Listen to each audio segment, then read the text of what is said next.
Muito boa noite, seja muito bem-vindo, seja muito bem-vinda a mais uma gravação do nosso podcast Fiz o Insight, um projeto onde eu falo que você tem que ouvir na lata, doa quem doer, sempre baseado nas melhores evidências científicas disponíveis. E hoje a gente vai falar um pouquinho sobre dores de cabeça, as chamadas enxaquecas, cefaleias, diferenciá-las em seus tipos e elucidar, né, explicar para vocês como seria um tratamento baseado em evidência e como seria um tratamento baseado em achismo. E para isso eu vou convidar dois super colegas, tá? Dr. Igor Rigoni, lá do Espírito Santo, e doutora Sara Lustosa, lá do Pará. E eles vão compartilhar um pouquinho dos insights que eles têm tido na prática clínica em pacientes com dores de cabeça, beleza?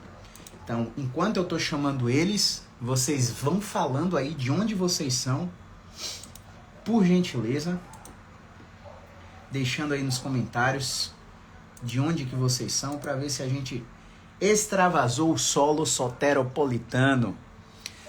Sara está sendo...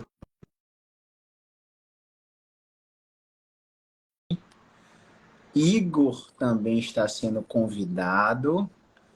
Basta aceitar o convite. Hello. Doutora Sara, hello nice people. Hello, Você me escuta bem? escuto muito bem.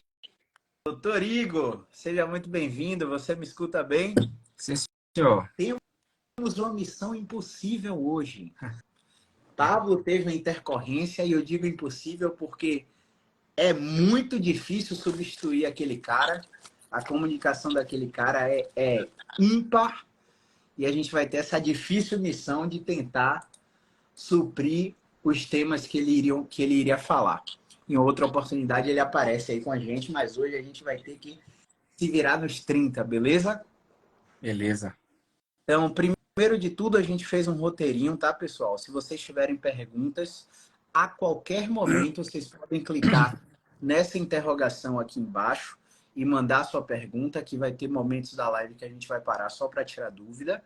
Ou você pode colocar aqui nos comentários mesmo, que vai ter momentos que a gente vai parar para responder, beleza? Então, seguindo esse roteiro, vamos começar com a apresentação. Primeiro as damas, é claro. Sara, fala quem é você, com que você trabalha. Se apresenta aí para o pessoal, doutora Sara. Boa noite, pessoal. Para quem não me conhece, meu nome é Sara Lustosa. Moro em Altamira, Pará. Bem longe, eu acredito, da maioria de todo mundo. Atualmente trabalho com dor, né? Antes eu definia o nicho como coluna, mas hoje é com dor. E é isto. Resumindo, é isso, né? A humildade em pessoa aí, viu, pessoal? Igor, por favor, se apresente aí. Boa noite, doutor Caio, doutora Sara. Prazer enorme estar aqui ao vivo com vocês. Deixar um abraço para o Pablo, vai dar tudo certo, né? Eu falo de São Mateus, no interior do Espírito Santo.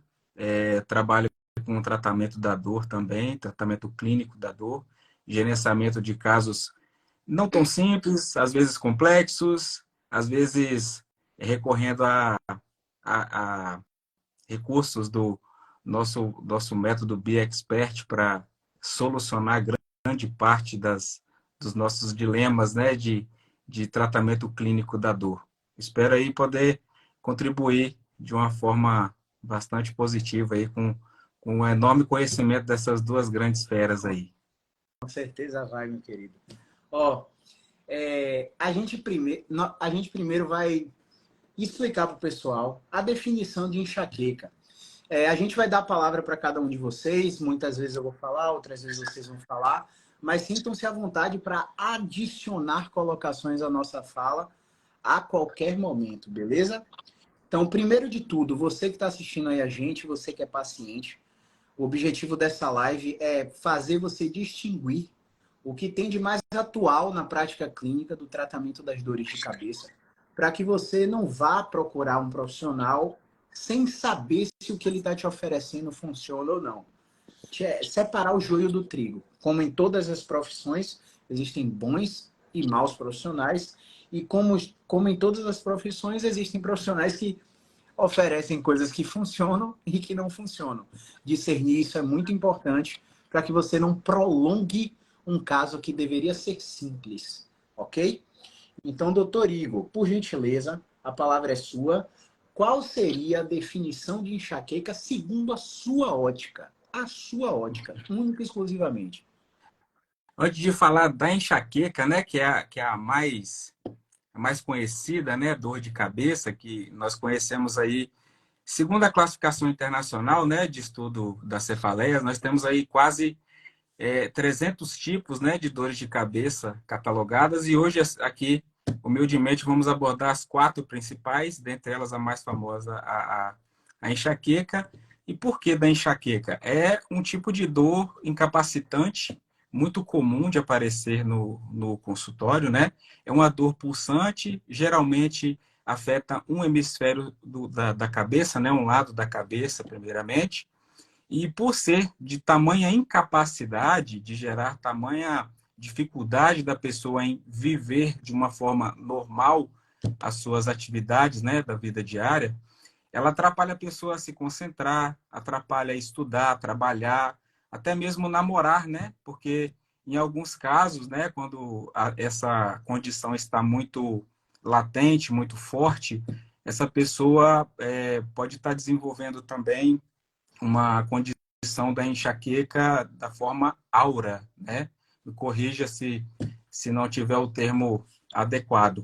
Mas essa enxaqueca aura, por exemplo, ela é acompanhada de sintomas que a pessoa tem uma dificuldade, ela tem uma sensibilidade à luz, né? Uma fotofobia, ela tem uma sensibilidade a cheiros fortes, ela tem sensibilidade a ruídos, e todos nós, na nossa vida, no nosso cotidiano, a gente está sujeito a situações como essas, e que para algumas pessoas sensibilizadas é algo que pode dificultar aí durante a sua vida diária, né?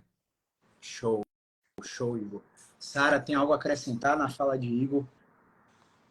A sua prática clínica, o que você considera o enxaqueca, sua ótica, única e exclusivamente.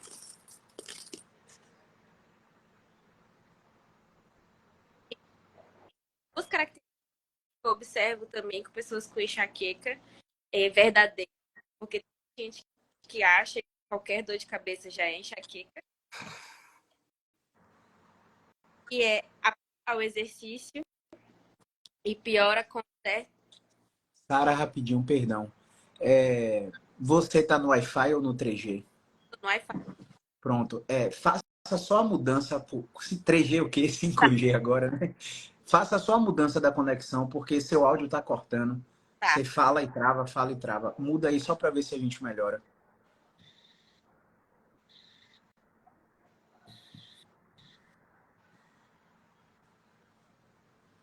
Sara está conectando aí. É nuances do ao vivo, viu, pessoal? Isso acontece mesmo quando você vê o vídeo gravado aí, vê tudo bonitinho, mas a gente, quando tá gravando, é isso aí mesmo que acontece. Vamos ver se o 5G pega.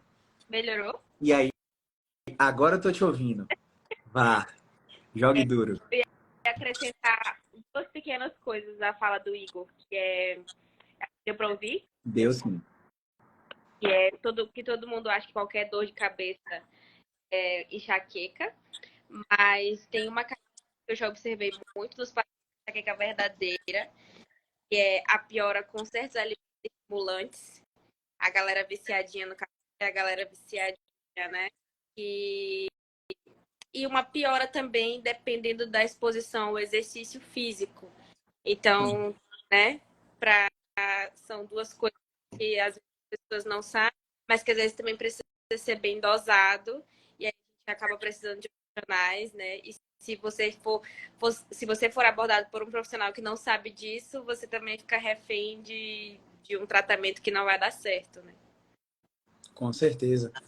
Depois do que vocês falaram, eu tenho muito pouco a complementar nessa fala sobre definição, eu só quero que vocês se atentem, porque eu perguntei segundo a sua ótica. Porque se a gente se prender muito a conceitos, definições e termos, o cara lá da USP fala isso, o cara no New England Journal of Medicine fala aquilo. A gente vai ver que a enxaqueca é uma doença neurológica que, quando é manifestada, dura 72 horas ou mais, pega um hemisfério da cabeça, soma fotossensibilidade, sensibilidade a cheiros, a sensibilidade a barulhos. Tem 33 gatilhos conhecidos, né, já documentados na literatura, que podem entrar naquela sua primeira fase, que a gente chama de pródromo, que é quando o próprio paciente que tem enxaqueca sabe que a crise vai ser desencadeada, né?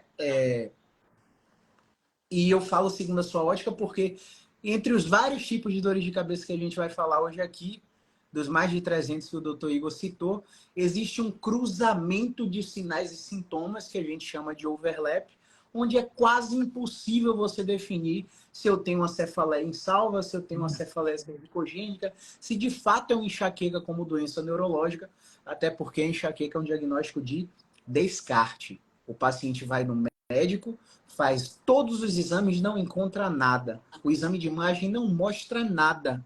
E aí, se ele entrar dentro desses critérios que a gente citou, o médico vai chamar aquele sintoma de enxaqueca, né?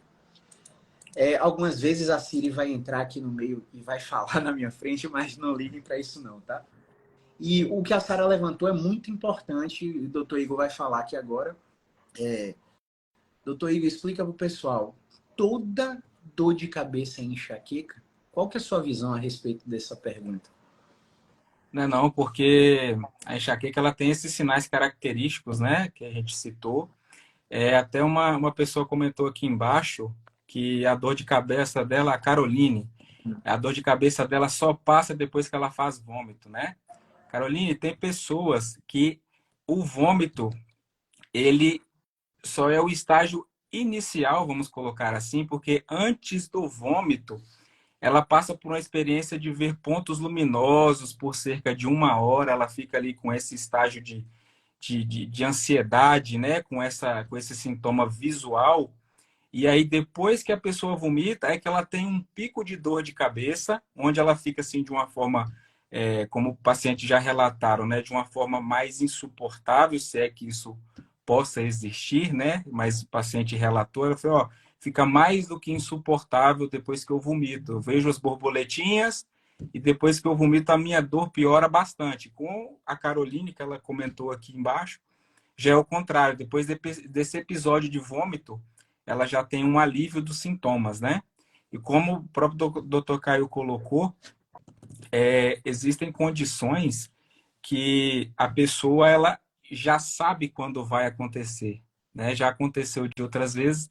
Então, muitas das vezes a pessoa já lança a mão de um remedinho que já está lá prescrito, né, pelo médico, e aí fica nesse jogo de gato e rato. Eu me medico para tratar o meu sintoma, para tentar não entrar numa fase de vômito e não ver as borboletinhas, mas a pessoa muitas vezes não sabe que existem outros recursos sem ser o medicamentoso e muitas das vezes não sabe, ou talvez não está tão esclarecido, de onde que está vindo essa dor de cabeça e o porquê que essa dor de cabeça vem muito forte. É algum problema dentro do meu cérebro? Eu estou com um defeito dentro do meu cérebro, doutor, que eu tenho um defeito lá dentro e que eu não consigo, que essa dor de cabeça não passa. E quando você vai avaliar esse paciente, mesmo com a dor de cabeça intensa, a gente descobre déficits de movimento, alguns movimentos, micromovimentos que estão bloqueados ou não estão sendo explorados de uma forma livre, completa e sem dor, né? Como a gente brilhantemente é explicado no nosso método BioExpert. Inclusive, você que é fisioterapeuta que não conhece ainda, convido para entrar para a nossa comunidade. Será muito bem-vindo, né? Maravilha. E ajuda a esclarecer muita coisa a respeito não só de dor de cabeça, mas vamos focar na dor de cabeça hoje, né? Na enxaqueca. Boa, maravilha. Sara, o que é que você tem para falar aí sobre essa pergunta que é muito confundida por diversos pacientes? O paciente começa a ter dor de cabeça, vê que é aquela dor mais insuportável do planeta, que nunca teve uma dor dessa. Ai, meu Deus, é enxaqueca. O que é que você tem para complementar? Realmente, o que todo é quase igual o ciático, né? Dor na lombar é ciático. Dor, Tá principalmente ali, se ó. for dor de barriga. Eu, por exemplo, sofri meados ali de 2015, eu sofri muito com uma dor de cabeça pré-menstrual de um lado só. E não era enxaqueca. Eu descobri que era uma enxaqueca pré-menstrual. E que acontecia muito com mulheres que tomam anticoncepcional. Então, assim, nem sempre a dor de cabeça, por mais que seja só de um lado, a minha, por exemplo, ficava aqui no olho, assim, eu tinha vontade de massagear meu olho. Não é enxaqueca. Pode não ser enxaqueca, né? Existem outros motivos. Aí vai entrar estresse, que a gente vai falar aqui também, né? Vai entrar muitos outros fatores externos que... Ai, a Juliana chegou, tomei um susto. Muitos fatores externos que podem colaborar para essa dor de cabeça e nem sempre vai ser um diagnóstico fechado de enxaqueca, como o ciático, né? Que todo mundo acha que dor na lombar já é ciático. Exatamente. E assim, não é o fim do mundo se for enxaqueca também, né? Que o pessoal, ai meu Deus, é enxaqueca e agora? Não, tem tratamento se for enxaqueca verdadeira. Mas a gente levanta esse questionamento porque, como o Igor citou no início da live, existem mais de 300 tipos reconhecidos pela Sociedade Internacional para o Estudo das Cefaleias. Então não dá para, ah meu Deus, a crise. O paciente ele sempre acha que a dor que ele sente é a pior do planeta. Mas na maioria das vezes, quando a gente testa cervical, ATM, às vezes até ombro, musculatura de crânio, musculatura de pescoço, a gente vê que a gente não estava lidando com enxaqueca e o cara pegou esse diagnóstico do médico, abraçou, botou como um troféu, carregou a mochila nas costas com esse peso. Ah, eu tenho enxaqueca, não tenho o que fazer mesmo não, é tomar remédio, tomar antidepressivo e por aí vai. A gente vai discutir um pouquinho a respeito desses tratamentos. É o rótulo, né? O rótulo, eu não lembro onde eu vi isso, mas eu estava assistindo uma aula essa semana e eu acho que foi do Wesley. Eu estava assistindo uma aula do Wesley essa semana e ele falou assim, rapaz, rótulos não são feitos para pessoas, são feitos para produtos. E o slide que ele dá aula é de um rótulo daqueles de alimentos, sabe, que você pega no mercado. Eu achei aquilo assim sensacional, já estou adotando e colocando em todos os vídeos. Porque, a depender de como esse profissional falou da enxaqueca para o paciente vai entrar num ciclo vicioso que, enfim. Sara, agora, quais são os tipos mais comuns que você vê na prática clínica dessas dores de cabeça? Primeira de intencional. A dor de cabeça com origem intencional. Essa é a mais comum de todas. Tu sente? Explica um pouquinho pra gente, Sara, sobre esse tipo de dor de cabeça. É aquela dor de cabeça que vem geralmente em virtude de um componente estressor, né? A pessoa se estressou com o marido, se estressou com alguma coisa que ativou ela ali emocionalmente e acaba tensionando tanto de pescoço, por isso que às vezes pescoço no ombro, por isso que às vezes gera aquela dorzinha mais espalhada que parece confundir com o ombro, as musculaturas aqui de pescoço, né, nuca, também essa musculatura aqui de bochecha, que todo mundo também às vezes fala assim, ah, mas a dor vem até aqui. Eu já atendi paciente que a dor vinha no ouvido. Então, esse é um pouco da característica da dor tensional. Depois vem aí cervicogênica, que é a dor de cabeça de origem cervical, pescoço, né? Que às vezes a pessoa tá ali com dor, mas não consegue olhar para o lado, não consegue olhar para o outro, não consegue olhar para baixo. Então, tem uma dor que tem a ver com os movimentos mesmo da nossa coluna cervical, que muita gente não sabe, mas a nossa coluna, tanto pescoço quanto lombar, ela precisa ser livre de dor, né? Todos os movimentos eles precisam estar fluidos e livres de dor, enquanto tem um movimento ali travado vai acionar ali um alarme. A enxaqueca, que a gente falou aqui, né? E também associado à ATM, que é a articulação temporomandibular. Para mim, assim, talvez vocês coloquem mais algumas. São as 4 principais, assim, de consultório. Top 1. Com certeza. Com certeza. Igor, o que é que você tem para falar a respeito aí? O que chama atenção e que a doutora Sara colocou assim, de uma forma muito bacana, de uma forma muito simples de todo mundo entender, é que alguma coisa em comum tem entre elas, né?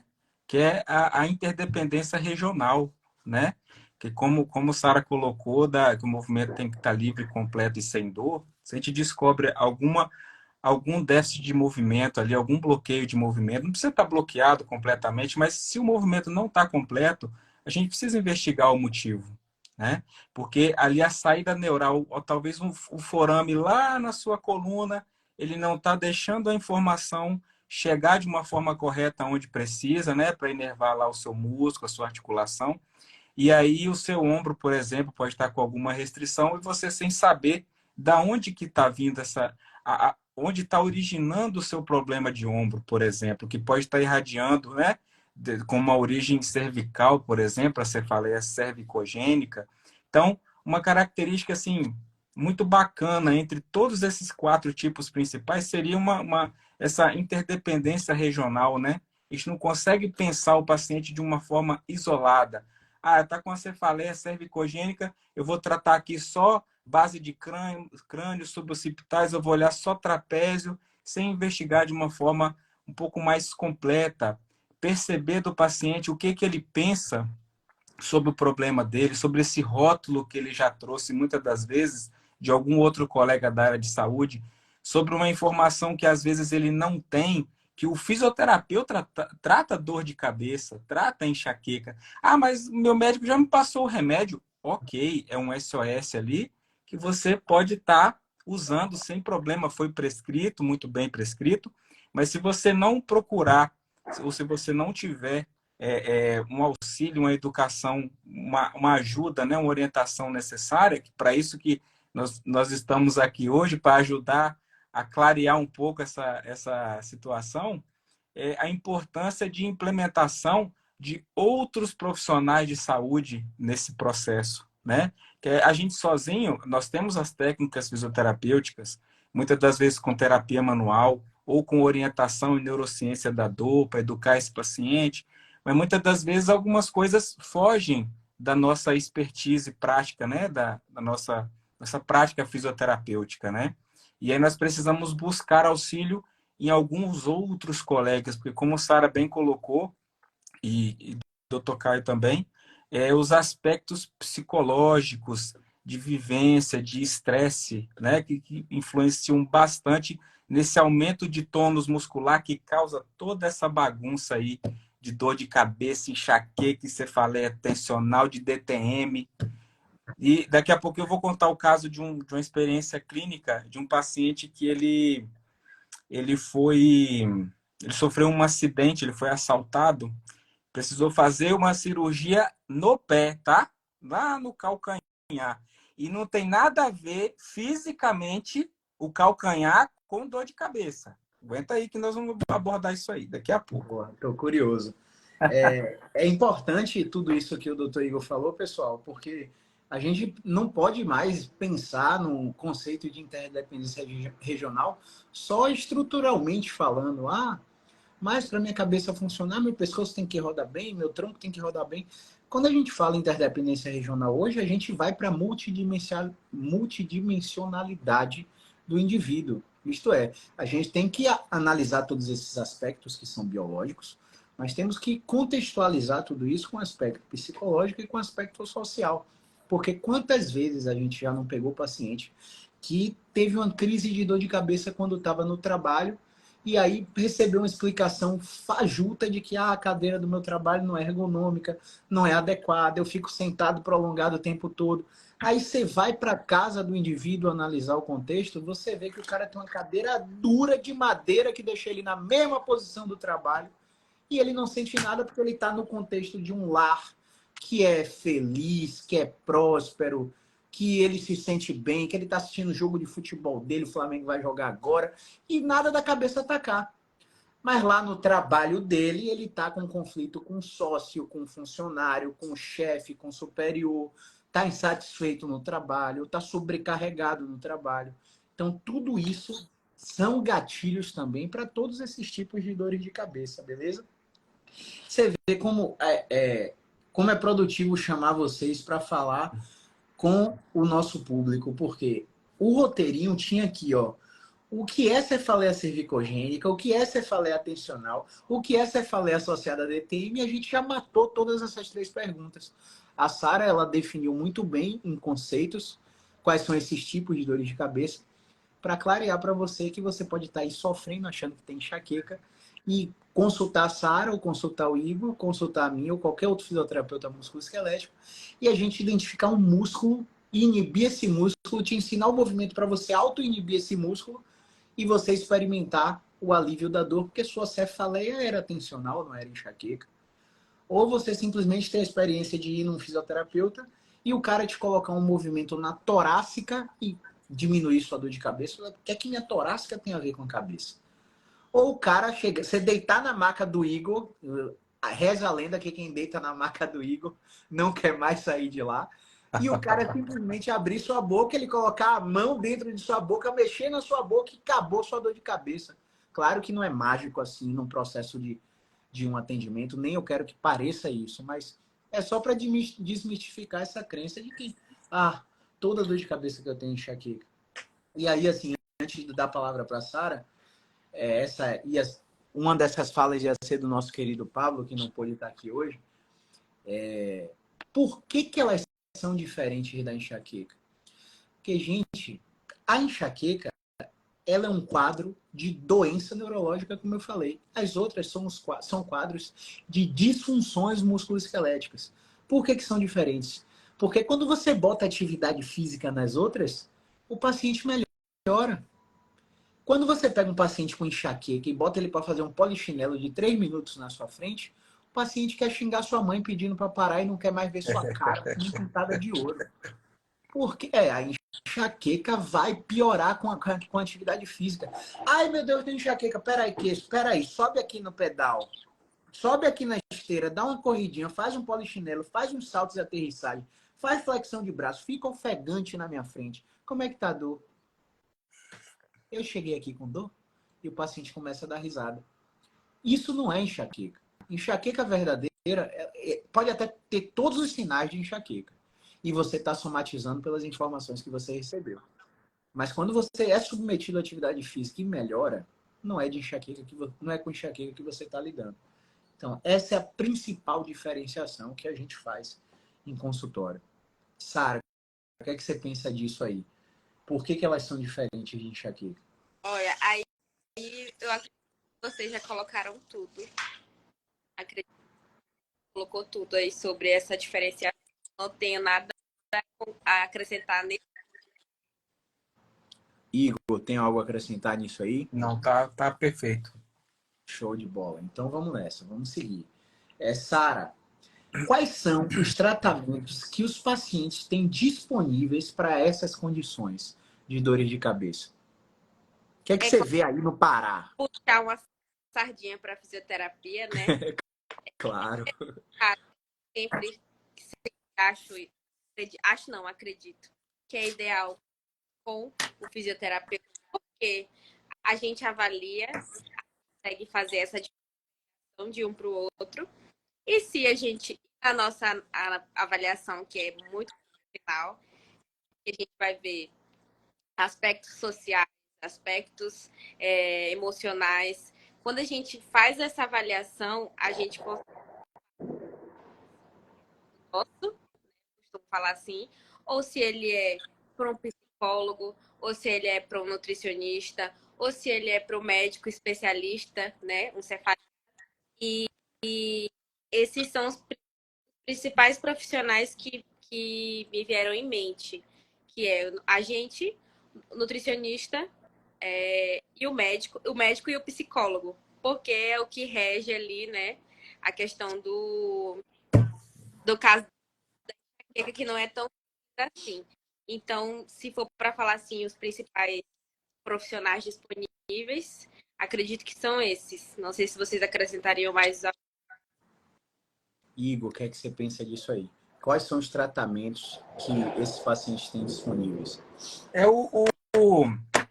o educador físico, né, para pincelar de uma forma final, seria o educador físico para completar esse time forte aí, porque se a pessoa não dorme bem, vai somatizar com a sua dor de cabeça, seja ela em qualquer um desses 4 tipos, ou alguma outra subcategoria que você pode estar nos assistindo, e você tem um outro rótulo de dor de cabeça, né? Não tem problema.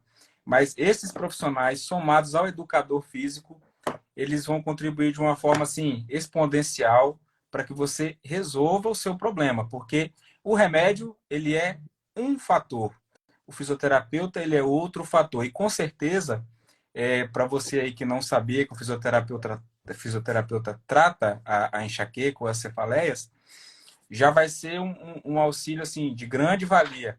E em alguns casos que nós precisamos acionar um psicólogo, por exemplo, e nesse momento a gente tem que ter uma sensibilidade assim mais apurada, né? É muito delicado quando você chega nessa situação de que você percebe que essa somatização, essa dor física, nós como fisioterapeutas temos como o Dr. Caio colocou, de acionar mecanismos para retirar esse aumento de tônus muscular localizado, seja ele onde a gente observar, né? Porque o que está causando esse aumento de tônus ali? Nós já recuperamos a função ali, aquele movimento que precisava ser trabalhado, a gente já trabalhou, mas o paciente, ele teve uma melhora de função, mas a percepção de dor dele ainda não está bacana. Está bem modulado com o remédio, mas ainda tem alguma coisa aí que a gente precisa trabalhar. E nessa hora que a gente liga para o psicólogo e fala assim, meu querido, me ajuda, porque de dor física a gente entende bem, mas a emocional que está sendo o gatilho disso aqui, eu vou precisar de ajuda. Não tem jeito. E aí a adesão do paciente a todo esse processo é fundamental para a gente fazer um gol de placa, igual o Richarlison fez na Copa, aquela bicicleta bonita, que aí fecha com chave de ouro esse problema aí. Com certeza. Eu não quero que você que está me assistindo, que você tem dor de cabeça, ache que pela simplicidade que a gente está falando aqui, o seu caso é fácil de ser tratado. Porque para a gente tornar esse processo simples, a gente precisa estudar demais. E dizer que o processo é simples não quer dizer que ele é fácil. Perfeito. Ele requer muita resiliência do paciente. Porque o comportamento de uma dor de cabeça, seja ela de qual tipo for, é oscilatório. E ela respeita um gráfico, como eu falo sempre, de um eletrocardiograma.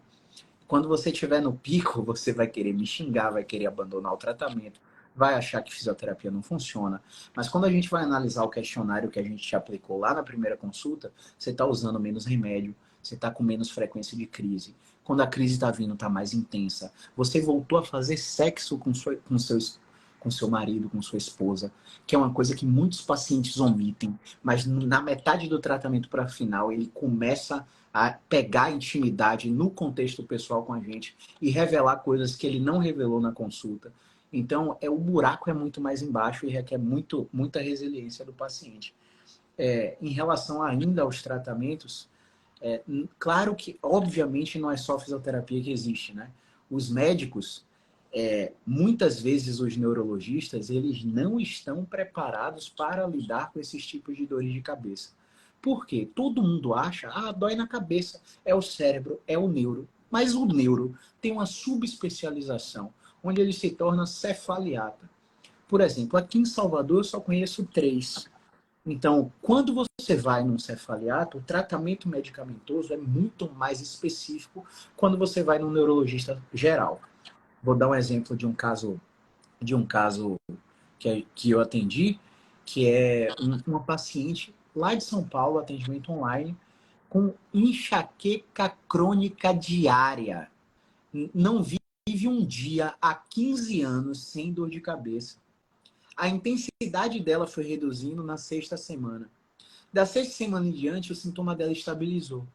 Eu falei, faz uma consulta online com esse doutor aqui. Porque ela não sabia que existia especialização de neuro para o neuro se tornar cefaliato. E aí, quando ela fez a consulta, o médico colocou um antidepressivo junto com uma droga chamada Engalite. que é o inibidor seletivo da CGRP, que é uma enzima que é um dos 33 gatilhos conhecidos para enxaqueca. Ela tomou essa medicação e começou a quebrar a estagnação da evolução na fisioterapia. Muitas vezes, quem já começa com essa droga tem um efeito maravilhoso. E esse efeito maravilhoso, meu Deus, pela primeira vez na vida estou sem dor, acha que não precisa fazer nada. Só que o remédio trata a dor, mas não trata a incapacidade. Caio, mas eu estou conseguindo fazer as coisas. Incapacidade não é só conseguir fazer as coisas. É o seu pescoço rodar completamente. A sua boca abrir, você mastigar alimentos sólidos naturalmente. Porque quando o paciente com enxaqueca mastiga, ele ativa a musculatura chamada masséter e temporal, que também são gatilhos para dores de cabeça. Então tem paciente que começa a fazer dieta líquida porque não aguenta mastigar. Então, não pensem também que quando você achar uma droga que dê certo, você não precisa da fisioterapia ou não precisa do psicólogo.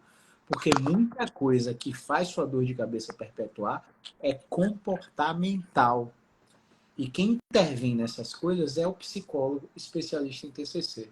Então, são muitos os tratamentos disponíveis. Acontece que a maioria dos pacientes passam por tratamentos que não funcionam por longo prazo, cronificando o quadro de dor de cabeça e tornando ele mais demorado de ser tratado. Beleza? Igor, tem algo para falar em relação a isso aí? Não, tá tranquilo. A gente acabou já respondendo também qual profissional o paciente deve procurar, né? Então a gente matou essa pergunta aí também. Agora, Igor, eu queria que você me falasse um pouquinho sobre os gatilhos que você conhece da dor de cabeça. O que que o paciente tem? Meu Deus, o que que eu preciso evitar para que a quantidade de crise, a frequência de crise, possa diminuir? Será que tem algo que eu possa fazer? O que que você tem para orientar o pessoal que nos assiste aí, doutor Igor? Geralmente, a pessoa que chega com enxaqueca ou dor de cabeça no consultório, ela chega com rigidez cervical, bastante. E às vezes a pessoa não se sente à vontade para explicar quais outros fatores que levaram àquela condição. Muitas das vezes acredito que foi um torcicolo. Eu dormi de mau jeito, eu acordei assim. No meio da tarde eu virei para dar uma ré no carro, porque meu carro não tem câmera. Eu virei o pescoço e meu pescoço ficou lá. Muitas das vezes esses sinais eles vão aparecendo de pouquinho em pouquinho, nada acontece de uma vez. A não ser que seja um trauma, queda ou acidente. Aí tudo bem. Mas esses sinais, esses pequenos sinais, eles começam a aparecer durante o dia e muitas das vezes a gente se automedica com um relaxante muscular e acha que aquilo vai melhorar. Ou muitas das vezes o paciente que está em tratamento, no primeiro sinal de melhora, ele manda um beijo pro fisioterapeuta, ó, me curei, amigo, um abraço, você é o cara. E ele tem recidiva. Às vezes não leva o tratamento no ouvido. Às vezes ele nem manda beijo, ele só some. Desmarca aí para mim, tá faltando aqui, mas desmarca aí, depois a gente vê. E vê, não vê mais. Só procura a gente na crise para apagar fogo, apagar incêndio. A gente não é bombeiro, gente, pelo amor de Deus. Isso aí. Mas acontece muito assim, principalmente rigidez de cervical. A pessoa tá aqui igual um robozinho. Às vezes a pessoa já chega com um semblante carregado, um semblante um tanto quanto assim mais triste e que não te dá abertura para entrar naquele momento, né? Não te dá abertura para entrar no mundo dela naquele momento.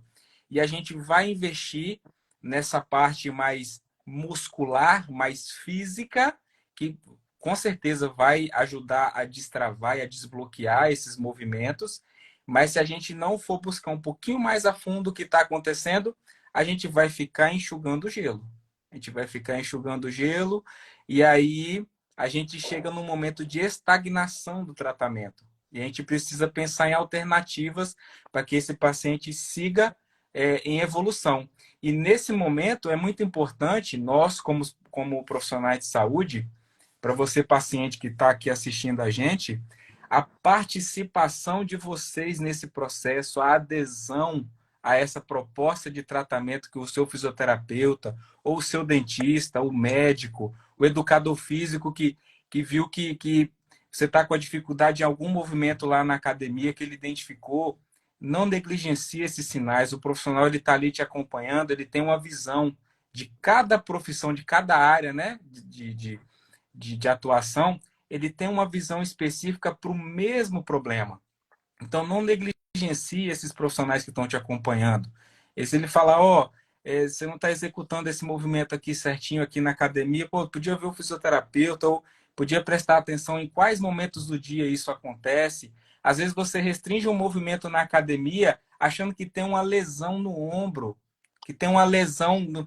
meu trapézio aqui eu não consigo levantar, eu tenho uma lesão, está inflamado. Não, gente. Muitas das vezes não acontece dessa forma. A gente precisa, assim, com muito carinho, passo a passo, ir desmistificando essa relação de tudo que dói está inflamado, tudo que dói tem lesão. Gente, eu tenho certeza que aqui nós três e vocês que estão aqui acompanhando, se forem profissionais de saúde, aprenderam dessa forma na faculdade. Vocês aprenderam porque eu aprendi assim. E eu sou formado há 15 anos. Eu aprendi dessa forma que tudo que dói ou tem lesão ou está inflamado. A gente tem que caçar o que está acontecendo. E a gente percebe, atualizando ano após ano, ou a cada 3 meses, depende aí da fome de que as pessoas têm de se atualizar dentro da profissão, a gente vai aprendendo e vai aperfeiçoando que a percepção de dor, ela vai muito além de lesão ou de inflamação. É um universo, assim, é um multiverso, né? Perfeito, muito bem colocado, Igor. Obrigado aí pela sua colocação. Sara, o que é que você tem de gatilho nos seus pacientes para dores de cabeça, para enxaquecas? Além dessa rigidez cervical que o Igor citou muito bem. Além do quê? Além dessa rigidez cervical que o Igor citou muito bem. Tá aí, agora o assunto que eu mais gosto de falar, que vai ser a parte emocional, né? Eu vou citar o exemplo de uma paciente que eu atendo, ela é responsável pelas pessoas jurídicas do banco. E o dia é incrível. O dia que o gerente tá na agência, ela me chega travada. Travada. E aí, ela começou tratamento comigo por causa de uma dor no joelho. Aí eu falei, ué, mas essa dor no joelho? E aí depois, beleza, mandei estratégia pra casa. O segundo atendimento ela chegou travada. E eu falei, gente, mas como assim? Eu perguntei pra ela, aconteceu alguma coisa diferente? Aí ela, não. Eu falei, tem certeza? Alguma coisa no teu dia a dia que mudou, alguma coisa? Ela falou assim, o meu gerente estava na agência hoje. Eu falei, tá, como foi a relação de pressão no teu trabalho hoje? Ela falou, insuportável. Todas as vezes em que ele está na agência, eu tenho uma pressão absurda, né, para devolver resultado. Estudar sobre financeiro, enfim. Então, todas as vezes em que ela me chega travada, eu já sei, o gerente está... E é uma paciente que eu acho, já falei isso para ela várias vezes, eu acho ela absurdamente linda, mas ela tem uma autoestima muito baixa. Ela se acha feia, ela se acha gorda, ela tá o tempo todo se comparando com outras pessoas. Ela quer ser bodybuilder, mas ela tem isso tão confuso na mente dela que ela confunde a dor muscular com a dor de um... Ela fala pra mim, eu rasguei meu músculo. Ela quer pegar tão pesado, mas ao mesmo tempo que ela quer pegar tão pesado, ela confunde a dor do pegou pesado como a dor de rasguei meu músculo, me lesionei, dei mau jeito. E aí, no início do tratamento, ela me mandava áudio desesperada. E eu fui tranquilizando ela e fui falando pra ela que ela não precisava pegar esse chicote e bater tão forte nas costas dela assim, se cobrando, né? Se cobrando ser perfeita, se cobrando ser magra, se cobrando seguir o padrão. E aí a gente começou a observar que o maior gatilho para essa dor de cabeça, o trapézio parecia uma corda, era essa cobrança e o ambiente de trabalho. Isso falando só do gerente, eu não falei sobre os outros colaboradores que talvez afetem ela também.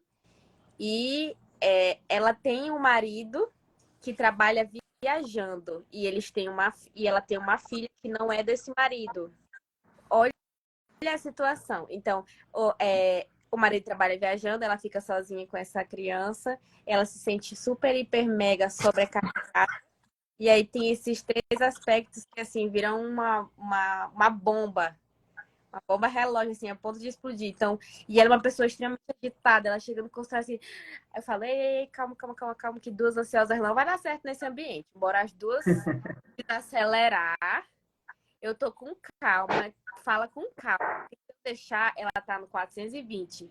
Então, assim, o principal gatilho que eu vejo dos meus pacientes é isso, é o emocional, alguma coisa que mudou, alguma coisa que tem ali no ambiente ou familiar, ou no trabalho, alguma coisa ali que ativa a pessoa emocionalmente.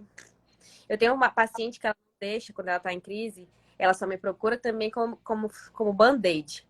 Mas quando ela está em crise, ela não deixa eu triscar na cabeça dela. Eu falo, mulher, tu me aparece com essa crise, eu vou fazer o quê contigo?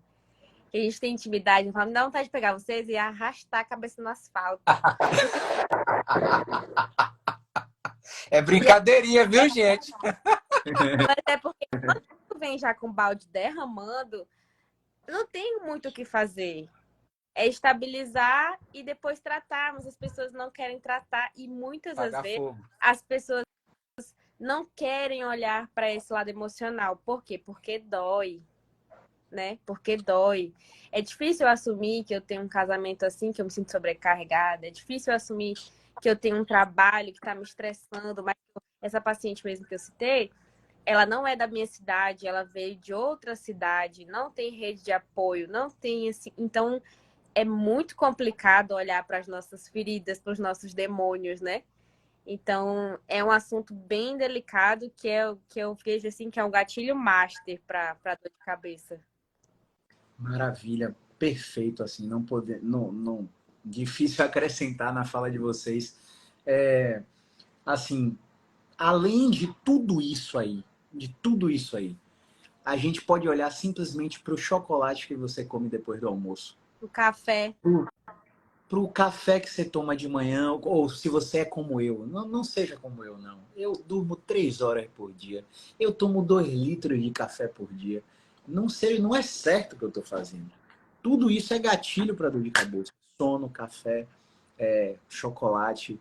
Se você é daqueles caras, como eu também, que gosta de tomar uma taça de vinho todo final de semana, o vinho ou uvas e derivados têm isoflavonoides e eles são gatilhos documentados na literatura científica sobre gatilhos documentados na literatura científica para ativar o tal do pródromo que a gente fala, né? Que é a fase inicial onde o paciente se reconhece com enxaqueca. E se não for enxaqueca também, todos esses alimentos são super inflamatórios, geram neuroinflamação, geram alterações de permeabilidade na membrana, no intestino.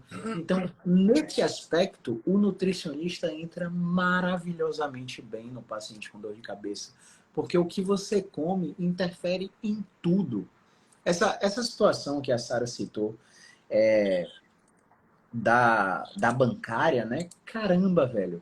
Eu separei até um artigo aqui para colocar em uma das aulas que eu estou montando, e o artigo mostra assim que todos trabalhadores de escritório, né, mais de 12 mil trabalhadores de escritório, eles hipotetizaram quais seriam os fatores de risco para que essas pessoas tivessem dor.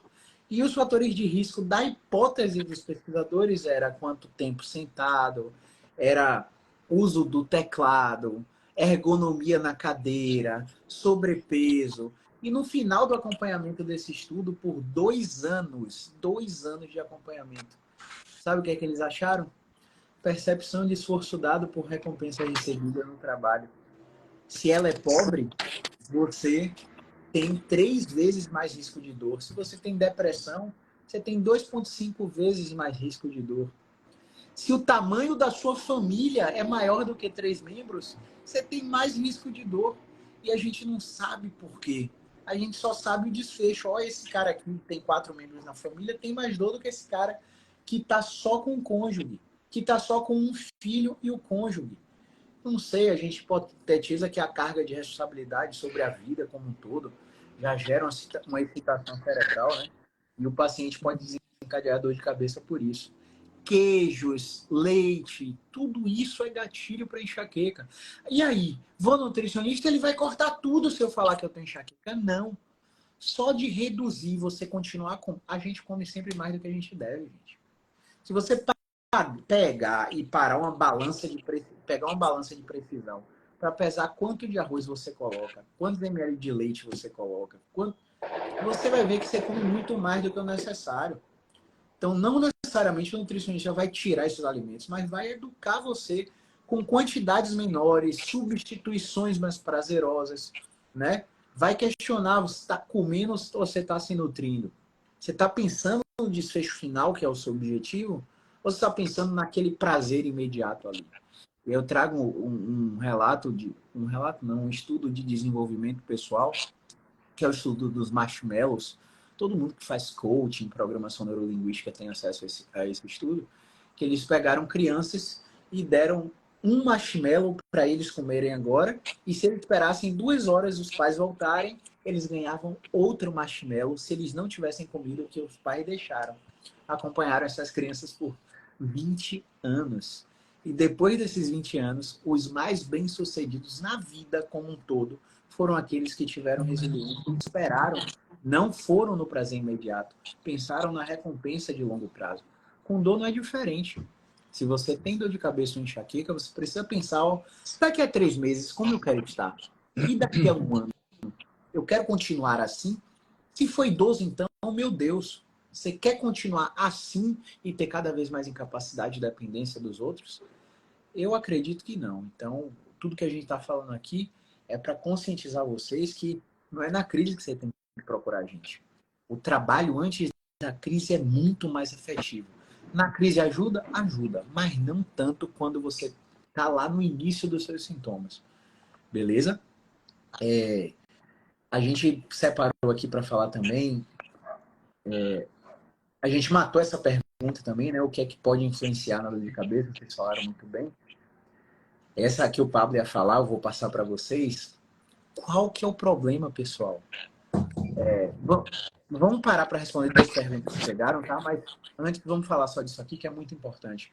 Qual que é o problema, doutor Igor, do paciente usar a medicação e não realizar o tratamento e as modificações de estilo de vida? Explica para o pessoal.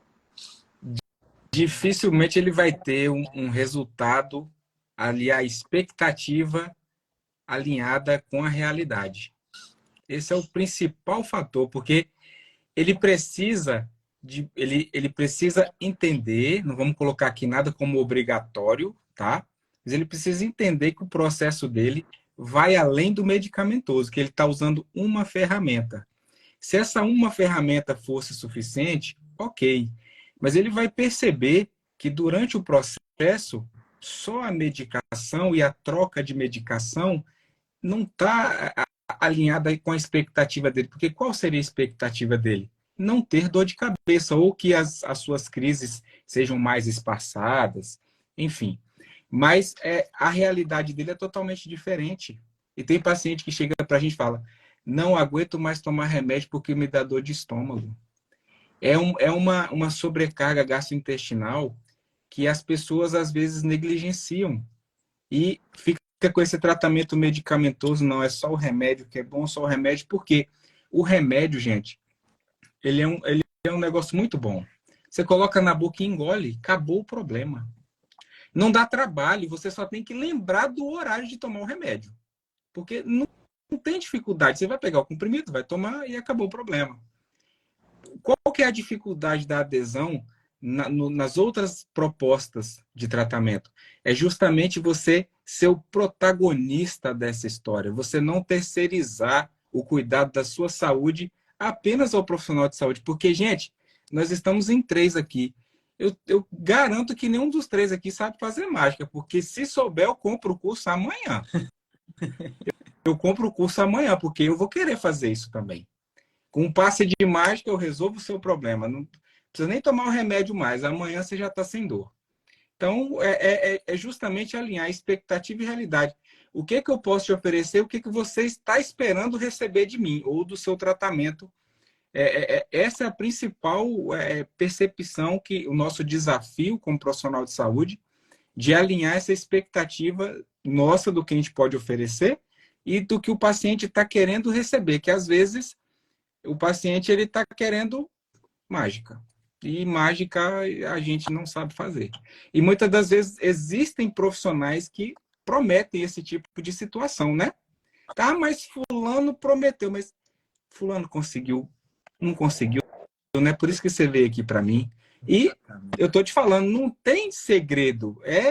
E eu também não sou o dono da verdade, o Caio não é, a Sara não é, a gente não é dono da verdade. Mas, faltou você aqui na live, viu? Eu chamei lá, mas, enfim, acho que estava na academia, alguma coisa, não respondeu não, mas tá aqui com a gente. Tava no yoga. Tava no yoga aí, ó. Cada um usa a arma que tem, é isso aí. Sabe? E parafraseando tudo isso aí, caramba, Tai Chi Chuan e Yoga são intervenções super efetivas para tratamento de dores crônicas. Elas não são principais, elas são coadjuvantes. Se você está no tratamento com a gente e está fazendo Tai Chi, Mindfulness e Yoga, são atividades de senso de presença, né? Tem um livro de uma psicóloga de Harvard chamado Amy Cuddy, que ela fala o poder da presença. E a gente toda hora está se dando muitas tarefas para fazer. Eu fiz até um questionamento numa aula que eu dei ontem. Cara, quem te deu muita coisa para fazer? Nossa, você precisa provar para quem que você faz muita coisa. É uma competição sobre quem está mais ocupado. E às vezes você está aqui, mas está com foco em 30 tarefas ao mesmo tempo e não está dando atenção plena no que você está fazendo. Um exercício básico que a gente faz com esse perfil de paciente é, você está na crise agora, percebe como seu corpo está. Não consigo perceber, só tô com... Calma, respira, percebe como o seu corpo tá. O cara tá rangendo os dentes. O cara tá com o trapézio colado na orelha. O cara tá com a mão fechada, com o punho cerrado, como se estivesse querendo dar um soco em alguém. Você vai olhar o pé do cara, não vou mostrar porque tá em reforma aqui, mas ó, você quer olhar o pé do cara, o cara tá com o pé assim, ó, com plantiflexão sustentada. Cara, por que seu pé tá duro? Cara, isso aí é controlável, isso é voluntário. Você comanda isso aí. Não é a dor que manda em você. Eu tô pedindo um movimento pro cara fazer, o cara tá franzindo a testa, tá fechando os olhos, tá fazendo já com medo, antecipando a experiência de dor. Então essas atividades de Tai Chi, estalando o dedo, pegando a cutícula aqui, enfim, essas atividades de Tai Chi, Mindfulness e Yoga são super interessantes para você perceber o seu corpo, como você reage às diversas circunstâncias. E isso faz parte de qualquer tratamento de dor. Agora sim, no que o Igor falou, Sara, você tem algo para complementar? Tenho. Em relação... Fala, a palavra é sua.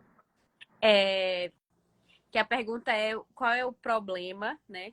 O Que a pessoa problema de usar medicação e não realizar o tratamento e as modificações de estilo de vida. Sim. Atendo muito pacientes, assim, agora generalizando um pouco, que às vezes, Sara, eu acabei de tomar uma beta-30 e não fez nem efeito. Tomei tal remédio, tramal, não fez nem efeito. Então, o que acontece às vezes? As pessoas estão tentando resolver um problema no motor de um carro, lavando o carro, né? Tentando resolver uma cárie com a escova. Então, às vezes, você está tomando remédio que não está nem perto de agir na causa do problema. Adorei o exemplo, vou usar amanhã. Se for, eu uso esse exemplo com todos os meus pacientes, sempre dá certo. Fala de novo aí que eu não peguei, não. Eu falo dos pacientes assim, quando a pessoa... Hoje mesmo eu atendi uma paciente que ela falou assim, olha, eu tô tomando remédio e o médico falou que ia desinflamar, mas eu continuo com dor. Aí eu falei, imagina que você tem um carro com problema no motor. Agora imagina que tu tá tentando resolver esse problema lavando o teu carro. Não vai adiantar nada. Não vai adiantar nada. Então, às vezes a pessoa tá tomando um medicamento que ela está agindo na causa e não tá. E aí fica refém, igual o Igor falou, aí começa uma cascata, né? É dor no estômago, aí precisa tomar remédio pro estômago, omeprazol, e aí omeprazol, e enfim, vai virando, né? Uma bola de neve.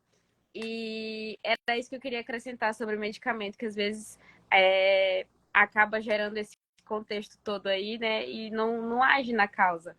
Que tinha mais da gente... mas não tô lembrando. Depois que eu lembrar, eu volto para falar. Maravilha. Qualquer coisa, você levanta a mão aí que a gente dá a palavra. Antes da gente falar sobre tratamento fisioterapêutico e objetivos, vamos responder essas duas perguntinhas que chegaram aqui. O Igor já citou uma, né? Que foi da... Cadê, meu Deus? Deixa eu ver aqui. Ela falou lá no início da live. É assim mesmo, viu, pessoal? Caroline Pinheiro. Oi, boa noite. Eu tenho enxaqueca e se eu demorar de tomar remédio, essa dor não passa. Só passa quando eu vomito. O Igor já explicou muito bem sobre isso, né? Eu quero só acrescentar aí para Carol que o nosso sistema nervoso ele entende dois estados, dois default mode, que é um modo padrão de sobrevivência, né? Lutar ou fugir, dormir e digerir. A gente chama de sistema nervoso neurovegetativo. Ele pode ser autônomo simpático ou autônomo parasimpático. Simpático te prepara para lutar ou fugir, parasimpático para dormir e digerir. E a reversão dos polos autonômicos acontece nesse pico. Quando você está com uma situação super insuportável, você pode vomitar para ter uma desautonomia e melhorar, ou isso pode agravar o seu sintoma, porque não é suficiente para inverter o polo autonômico. Então, por que eu estou falando isso para vocês? Porque vocês vão se pegar em situações onde você está morrendo, você pode não estar com dor de cabeça, não está morrendo de dor de cabeça, mas você está em estado de choque. Como, por exemplo, eu tive uma experiência quando eu era estudante, o Hospital Roberto Santos, que é um hospital de referência aqui em Salvador, né? A gente saía do estágio lá, o estágio em UTI neuro, a gente saía do estágio e ia para um ponto de ônibus, onde era uma transversal de uma avenida e que não podia cruzar, mas muitos motoristas viravam ali onde não podia. E um motoqueiro fez isso enquanto eu estava esperando o meu buzu, o meu ônibus na época. Cara, ele tocou no carro e ele voou num poste e bateu no poste ao contrário. A cena foi bizarra. Eu entrei em estado de choque e comecei a andar sem destino. Eu parei na paralela. Quem conhece Salvador sabe o trajeto que eu fiz. E eu não percebi que eu fiz esse trajeto. E quando eu parei na paralela, onde hoje é Papel e Cia, eu vomitei. Foi a primeira experiência que eu tive vendo a morte acontecer, a possível morte, eu não sei qual foi o desfecho final, né? Mas pelo trauma, eu não acho que aquele cara sobreviveu. E eu vomitei. Então, essas reações, diarreia, obstipação intestinal, dor de estômago completamente inespecífica, mete o cano na sua boca, faz endoscopia, não encontra nada. Tudo isso pode coexistir com a enxaqueca. Porque a enxaqueca é uma síndrome. Você do nada apresenta síndrome do intestino irritável, faz uma cacetada de exame. E o que vai modificar não é nenhum remédio que seu médico passou, velho. É saúde mental e estilo de vida. É só isso que vai mudar. Então se você não tem essa consciência, você vai procurar a mim, a Sara, o Igor, e você vai se frustrar, porque como o Igor falou, não somos mágicos. Eu preciso de você aderindo ao tratamento. A gente só te diz o que fazer. Nós somos facilitadores, né? Sara, coloca aí alguma coisa em relação à pergunta da Carol. Só para concluir aí o teu raciocínio, eu sou o exemplo claro disso, de intestino irritável. Comecei a sentir dor de parar na emergência e eu não podia comer coisas com leite, eu comecei a achar que eu era intolerante e tudo mais. E depois foi de um gatilho num dia que eu briguei com uma pessoa que eu me relacionava e o meu pai no mesmo dia. O gatilho foi, eu passei uma raiva tão grande, tão grande, tão grande, que eu passei 2 dias acamada, tudo que eu comia eu evacuava. E isso ficou comigo. Toda vez que eu tinha um gatilho muito grande de ansiedade, a dor, inclusive, me acordava. Então, assim, só para vocês terem noção do tanto que... E era Tramal na veia para passar isso. Ou era Tramal ou era Buscopan. Aí começava dor no estômago, uma dor em aperto e às vezes dor de cabeça também. Então, só para ter assim, noção do quanto que as coisas podem contribuir, às vezes nem perto do que a gente pensa que é, né? E também para Carol, com relação ao remédio, pode ser, Carol, não julgando, né, que você já tem o remedinho ali como uma muleta, né? Você acredita tanto, tanto, tanto que essa dor vai vir, que ela realmente vem. Às vezes nem é, às vezes nem tá vindo, mas tu acredita tanto, tem tanto medo de doer, tem tanto medo de passar por aquilo de novo que tu já pensa, putz, eu vou logo tomar o remédio, que quando tu toma o remédio, tu já tirou toda a ameaça, né? Desarmou o alarme. E às vezes tomou um remédio à toa, né? Entre aspas, à toa, que a crise poderia vir. Igor. Não, tá muito bem colocado, já tá finalizadíssimo. Nossa Senhora. Maravilha. A Elisandra Brandão, 25, tenho náuseas quando sinto dores de cabeça. Tenho enxaqueca mais ou menos desde os 10 anos de idade. Não foi bem uma pergunta, né? Ela está falando sobre o relato dela, né? E o que eu tenho para acrescentar ao relato é que é muito comum, né? Náusea é um sintoma clássico de quem tem dor de cabeça e a gente precisa estar ciente desse sintoma porque não vai simplesmente tomar um antiemético, um Vonal, enfim, um Dacetona, qualquer tipo dessas medicações, porque você está enjoado. Você tem que entender qual foi o gatilho que desencadeou a dor de cabeça. Ah, mas eu tenho 10 anos, quer dizer que não tem jeito? Quem lembra do caso que eu citei de uma paciente de 50 anos, 10 neurologistas visitados, vários tratamentos feitos, que eu atendi? Alguém lembra aí? Sim. Você lembra mais ou menos da história, Igor? Você pode relatar aí a história? Então ela, pelo que eu lembro você contando, ela foi essa que foi até no Einstein, né? Que viajou para São Paulo, ou não é esse o caso? Sim, ela mesma. Ela foi ouvir dos especialistas e continuou com tratamento medicamentoso, né? Sem mudança de hábitos, sem mudança de estilo de vida, sem implementar outras especialidades na vida dela, né? E ela chegou desacreditada, né? Ela falou, olhou para você assim e falou, o que você vai arrumar comigo? Porque tem tanto tempo, qual a mágica que você vai fazer aqui comigo? Não foi esse o caso? Não foi mágica, na verdade, né? Na verdade, a gente identificou que não era uma enxaqueca, era uma cefaleia cervicogênica. E a gente basicamente colocou a paciente de cabeça para baixo, a dor dela aboliu. E ela foi a paciente virada de chave que fez eu dobrar o preço da minha consulta. Essa paciente, ela me pagou R$1.000 pela consulta, quando a minha consulta era R$170. Então, a expectativa dela foi tão violada quando eu coloquei ela de cabeça para baixo. Ela, tô ficando tonta, calma, respira, fica aí 3 minutos, mais um pouquinho. A dor de cabeça dela aboliu. Ela não tem mais dor de cabeça? Não, ela tem dor de cabeça. Mas quando aparece, ela deita na caminha dela, bota a cabeça pendurada de cabeça para baixo e ela mesma abola e controla o sintoma dela. Então, é um movimento aversivo. Se você vê o paciente fazendo um movimento desse que a gente prescreve, você sai correndo assim, não vou fazer isso não. Quem é esse fisioterapeuta doido aí que tá botando a pessoa de cabeça para baixo? Oi? Vai machucar. Vai machucar, meu Deus, meu pescoço vai sair do lugar, né? É o que o paciente pensa. Só que tem muita ciência por trás disso. E por que ela violou ela também violou a minha expectativa? Porque eu fui botar a cabeça no travesseiro para dormir e falei, meu Deus, o que a gente faz tem muito valor. Não dá para cobrar só isso, velho.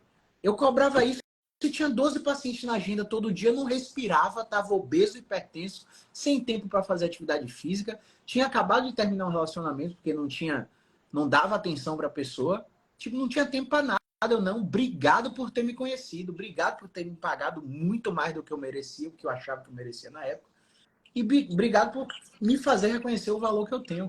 Então, eu tô falando isso para vocês porque, caramba, a gente tem muito mais contato com o paciente do que os médicos. O médico te vê uma vez no mês e olhe lá.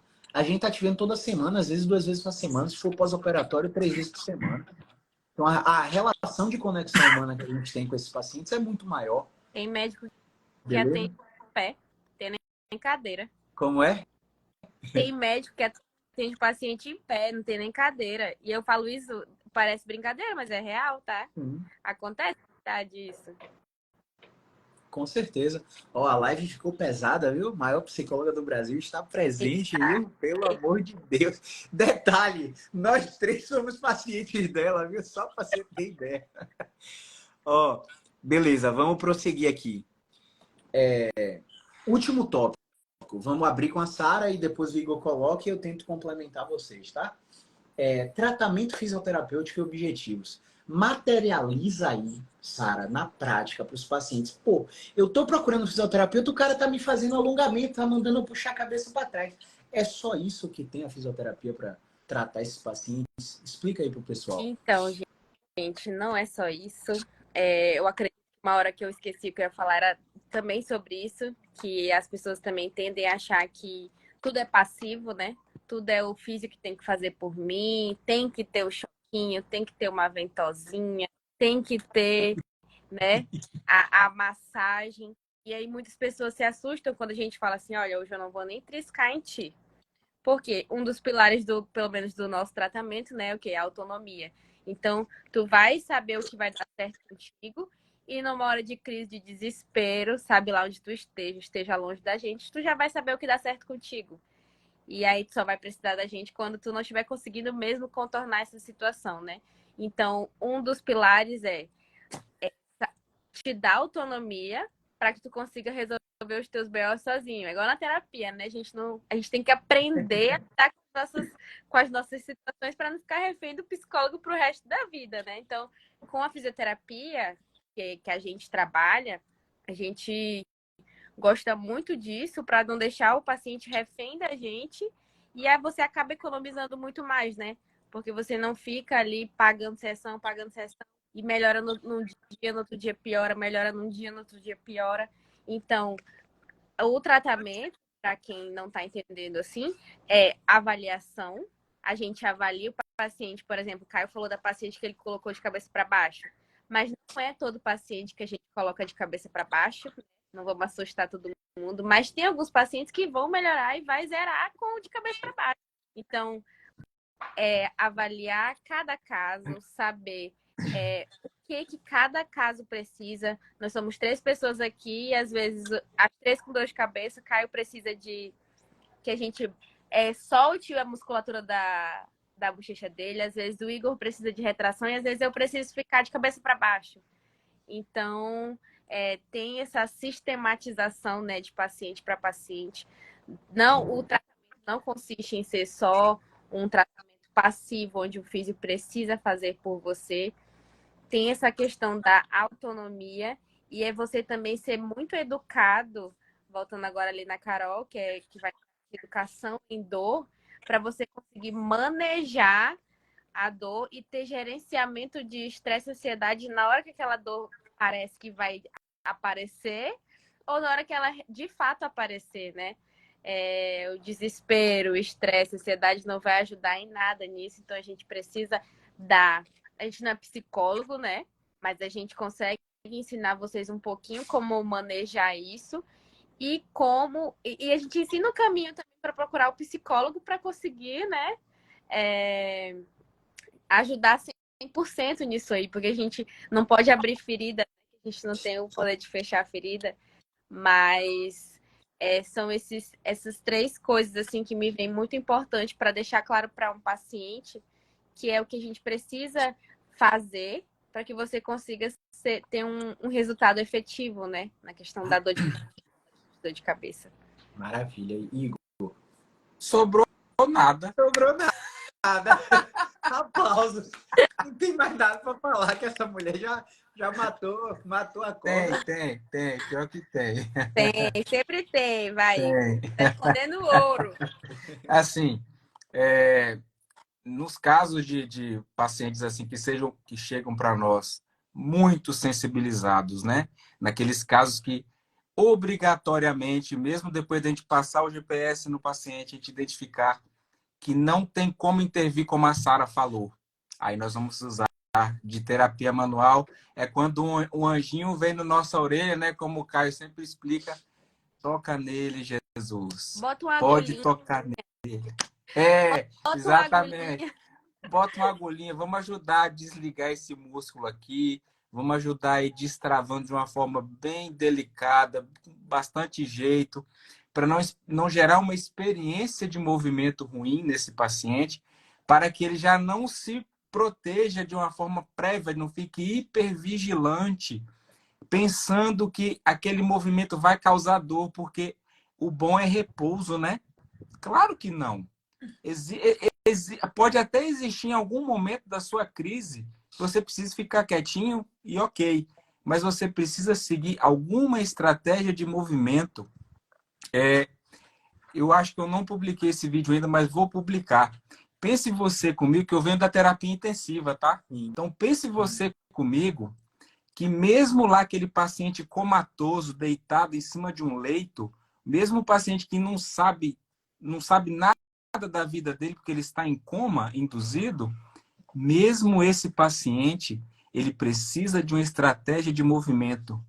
E é o bendito do fisioterapeuta que vai pensar em que posicionamento que aquele paciente precisa ter, na orientação de mudança de decúbito, que aí entra todo o gerenciamento de uma equipe, né? Não é só fisioterapia isso, mas a mobilização precoce. Então, você que está em crise de dor, pense nisso. Aquela pessoa que está lá no hospital, bastante, muito mais. Vamos colocar aqui numa balança que quem esteja mais debilitado, que quem cada um tem uma realidade. Mas mesmo esse paciente que está lá, vamos botar assim, entre vida ou morte, se ele estiver estável hemodinamicamente, se ele tiver condições, o fisioterapeuta vai intervir, porque como o Caio sempre coloca, movimento é vida, e isso serve para qualquer área da nossa vida, gente. Qualquer área.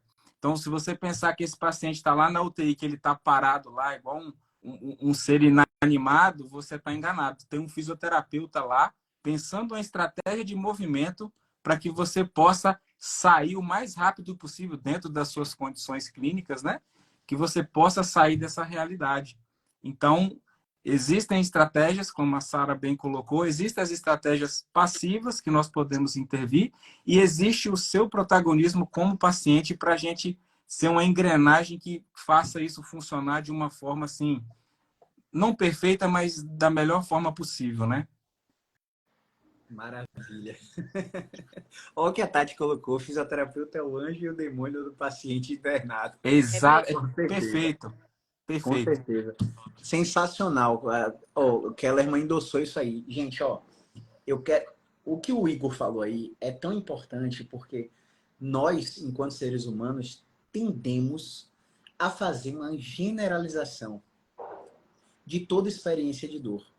Então, quando o paciente com enxaqueca, a gente pede um movimento para ativar os trapézios, os omboides, o pescoço, e ele tem a experiência de dor durante o movimento, ele fatalmente vai fazer uma relação de causa e efeito. Doeu, aumentou minha dor porque eu mexi. Ele faz essa generalização com o movimento, mas, por exemplo, quando ele estava deitado no sofá dele assistindo Netflix e a dor dele aumentou, ele não parou de usar o sofá. Ele continua usando o sofá. Ele não detectou ameaça no sofá, ele detectou ameaça no movimento. Que ele faz essa relação. Então a gente tem que quando Deus soprar no ouvido, toca no paciente, meu filho, sai do hands-off. É justamente por isso. Porque a modulação que as estratégias da fisioterapia faz no cérebro do paciente faz com que aquela experiência não aumente a dor, trabalhando em contingência, ou com que aquela experiência venha a abolir a dor na experiência durante o movimento. Então, a gente evita que a generalização aconteça. E eu quero...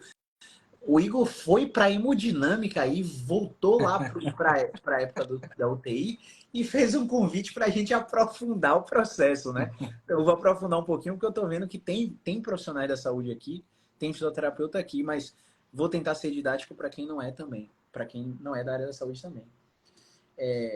O exemplo do paciente acamado é um exemplo maravilhoso. Aqui em Salvador tem um professor da UFBA, que é o Bruno Prata, que ele fez um trabalho de sarcopenia na tese de mestrado e doutorado dele na UFBA. E ele simplesmente avaliou os pacientes que estavam internados e quanto de massa muscular eles perdiam por dia sem mobilização precoce. E, cara, é 1 quilo de músculo por dia que você perde por estar parado, sem fazer nada. Você entra no processo de lipossubstituição gordurosa. E por que eu estou falando de músculo? Porque quando você tem dor, você tem alteração na morfologia do cérebro. Você tem uma produção de substâncias como a IL-6, a interleucina 6, os fatores de necrose tumorais alfa e a colecistoquinina. A colecistoquinina, em específico, é um mediador de ansiedade. Está fortemente associado a pacientes que têm transtorno de ansiedade generalizada. E quem vai culpar um paciente com enxaqueca de ter ansiedade? O cara está com 15 anos de dor. Por que ele não vai ter ansiedade?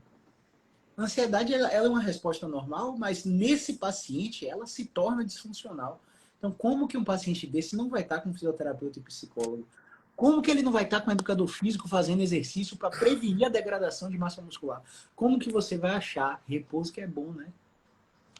Se o profissional da saúde olha para sua cara e fala, pô, não faça academia não, porque você tem enxaqueca.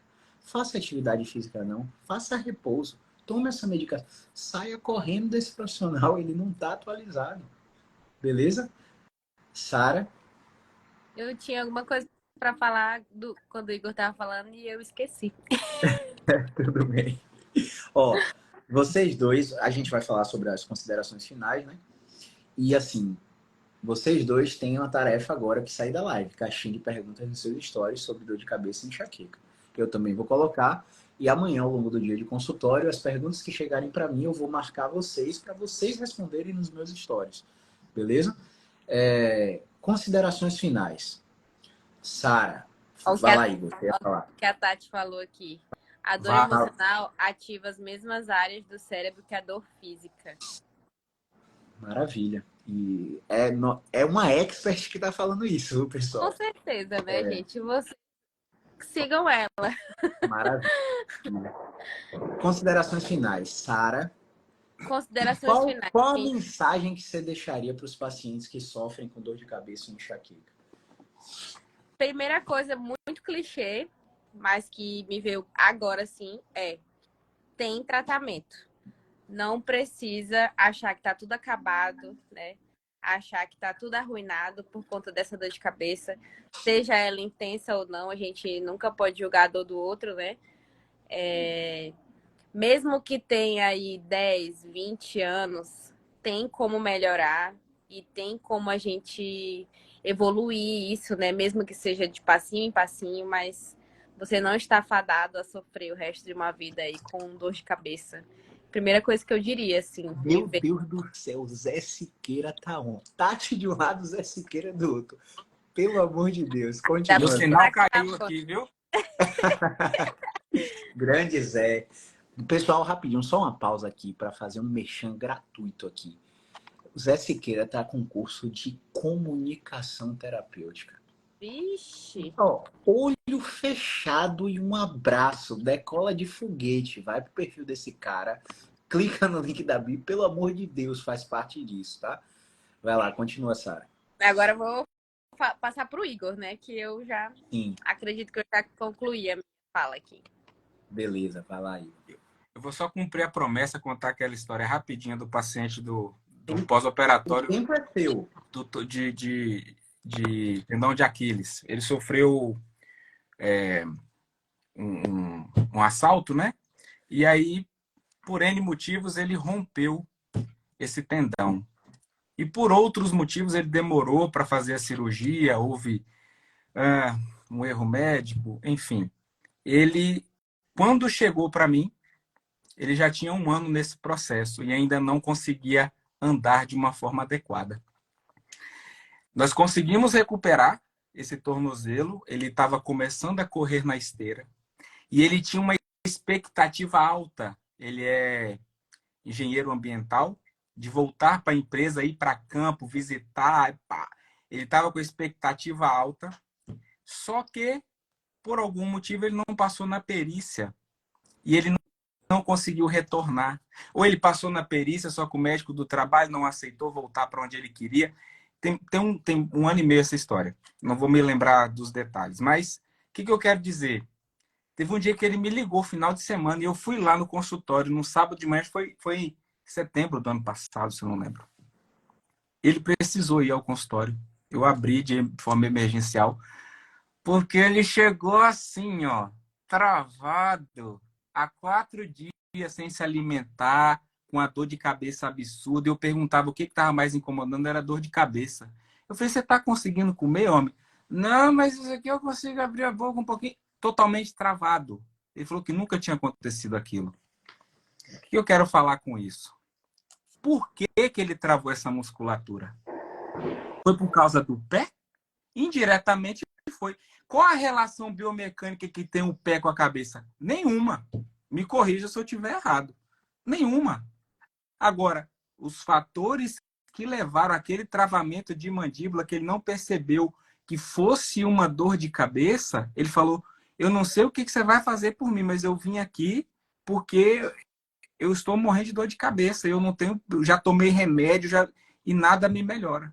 Então, a, a, a, a correlação de expectativa e realidade que ele tinha de retornar ao trabalho depois de um processo doloroso, de uma reabilitação arrastada desse pé, desse pós-operatório, desenvolveu essa somatização lá na articulação temporomandibular, que ele não acreditava que a dor de cabeça dele estava ali. E eu, com muito jeito, eu não quis confrontá-lo naquela hora. Ele falou, mas por que você está mexendo aí? A dor é na cabeça. Eu falei, calma, descansa aí um pouquinho, fecha seu olhinho. Eu não consegui intervir nesse caso, no hands-off, né? Era um cara que ele estava sedento pelo toque. Ele estava assim numa situação que eu falei, cara, eu não vou conseguir, eu não consegui na realidade encaixar movimento algum ali.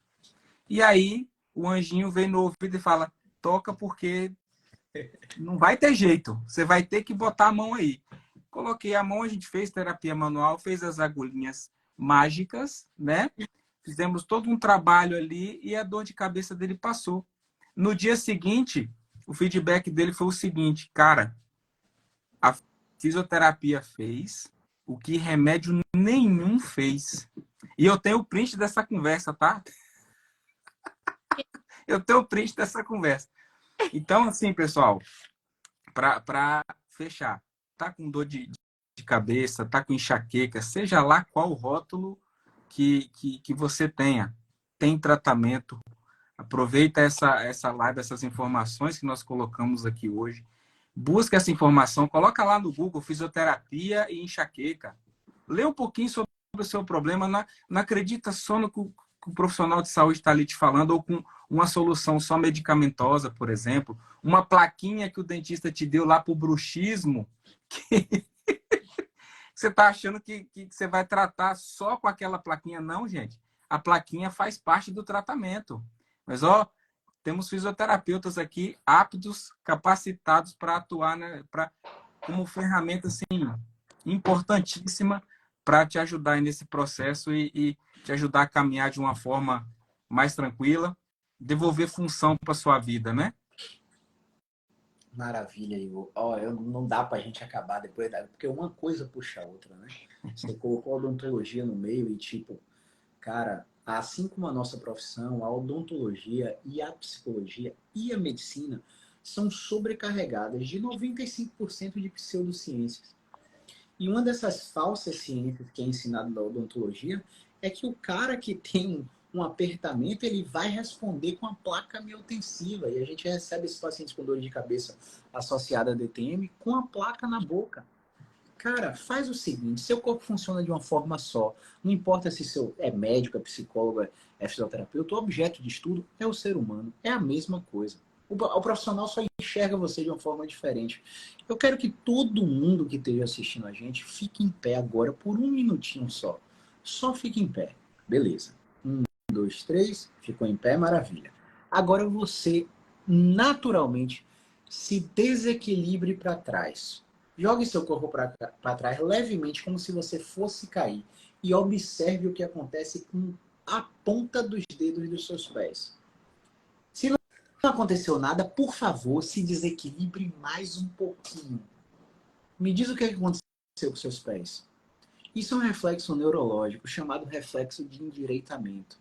Isso quer dizer que a gravidade te empurrou para trás e automaticamente, sem você pensar, você se ajustou para não cair e jogar seu corpo à frente. Isso quer dizer que se alguém do nada aparecer na sua frente e te empurrar para trás, você vai fazer força para não cair. Isso está na integridade da saúde em todas as pessoas. Por que você acha que um cara vai morder menos se você colocar uma coisa aqui? Me diz. Qual a plausibilidade de se colocar uma placa miotensiva num paciente com dor de cabeça associada à desordem temporomandibular? Não existe evidência científica disso. O paciente cronifica cada vez mais, aumenta apertamento, aumenta briquismo, bruxismo, quebra dente. E o fundo disso aí é estresse e ansiedade. Nós vamos ajudar? Vamos. Botar uma terapia manualzinha lá na musculatura intraoral, fazer movimentos específicos de deslocamento para auto-inibir, masseter, pterigoide, por aí vai, a gente vai ajudar. Mas se o evento de vida desencadeador de estresse não estiver sendo bem gerenciado, esse paciente vai viver a vida inteira com enxaqueca. Então, essa é a minha consideração final. O buraco é muito mais embaixo. Procurem profissionais que realmente investir em você, não o seu diagnóstico. Porque o seu diagnóstico de enxaqueca pode não representar absolutamente nada para o que você sente, como na maioria esmagadora dos casos. Beleza? Então, assim, Sara, como que os pacientes podem te encontrar e aonde? Por favor. Jeito mais fácil, gente, meu Instagram. E tem um link na bio lá que te leva direto pro meu WhatsApp ou então no direct, né? O jeito mais fácil é o Instagram. Maravilha. Igor, onde que você está e onde que os pacientes podem te encontrar? Presencialmente em São Mateus, Espírito Santo, norte do estado. Temos uma praia não tão de águas assim, tão morninhas quanto da Bahia, mas a nossa água aqui não é tão gelada quanto na capital, Vitória. Nós estamos pertinho da Bahia aqui, nós somos quase divisa. Maravilha. Mas eu estou aqui em São Mateus, no centro, no Espírito Santo. Tem um link na bio também, que vai direto para a nossa central de agendamento de consulta. Vai ter a caixinha de pergunta, né? Como o Caio colocou aí, para tirar dúvidas. E a gente pode estar ajudando aí através do direct também. E com o atendimento online também. Nem tudo é colocar a mão, como a gente colocou, a gente expôs aqui, né? Tem um atendimento online que tem muita eficácia também. Tá bom, gente? O Igor tapou a live, fechou a live com chave de ouro. A mensagem que vocês têm que ter em qualquer canto do planeta é que 95% dos casos de dores musculoesqueléticas, não importa se é na cabeça, se é na TM ou em qualquer outra parte do corpo, elas são gerenciadas com educação e movimento. E para isso a gente só precisa que você tenha conexão de internet, um celular para eu te ver sentado do quadril para cima, e eu vou testar todos os seus movimentos, vou te examinar fisicamente e vou prescrever os movimentos e as terapias adequadas para que você reproduza na nossa frente. É claro que se você for um paciente que tem tontura associada à dor de cabeça, é bom que seja presencial. É claro que se você é um idoso que tem risco de queda e fratura iminente, é bom que seja presencial. Mas se você é um adulto jovem que sofre há 10, 15 anos com enxaqueca, porque não tem um profissional na sua cidade, pelo amor de Deus, acaba com esse preconceito e marca um atendimento online com profissionais como esses que falaram aqui com vocês hoje. Beleza? O Igor é do Espírito Santo, mas atende o Brasil inteiro, o mundo inteiro online. A Sara é do Pará, mas atende o mundo inteiro online. Eu sou de Salvador, mas porra, tem paciente em Portugal, tem paciente em Boston. Por quê? E outra coisa, se você for no destaque da gente no Instagram, você vai ver lá os destaques, pacientes online. Você vai ver os relatos dos pacientes que trataram online e tiveram alta online. Você que é São Tomé, desconfiado, natural, é bom demais para ser verdade, né? Então, você vai ver lá várias provas de pacientes que são atendidos por nós três online, beleza? Então, não deixa de cuidar de você, tá? Você é o seu maior ativo, ok? Gente, obrigado pelo tempo na sua agenda. É provável que vocês que estão assistindo tenham tido alguma vergonha de perguntar ao vivo e tal. A gente vai deixar uma caixinha de perguntas agora nos stories para você perguntar no privado para a gente. Se você ficou com dúvidas sobre alguma coisa a respeito de enxaqueca, cefaleia, dor crônica. E ao longo do dia de consultório amanhã, esses dois bonitões aí vão responder vocês, tá bom? Grande abraço. Galera, abraço, gente. Movimento é vida, galera. Olá, ó. Vamos tirar o print aí, né? 1, 2, 3 e... Boa, daqui a pouco tá lá nos stories. Olá, top, Keller me é suspeito. Ó, Tati tá intimada a fazer uma live sobre dor crônica e terapia cognitivo comportamental comigo aí, viu? Vou fazer até a pipoca. A gente vai anunciar em breve aí, viu? E, pessoal, sábado tem o segundo dia do workshop de TCC e habilidades sociais para o seu desenvolvimento profissional e melhor gerenciamento dos seus pacientes de dores crônicas, tá? Quem quiser ter acesso, entre em contato. For Love of God, porque esse conteúdo é disruptivo demais para quem atende casos complexos, tá bom? Grande abraço.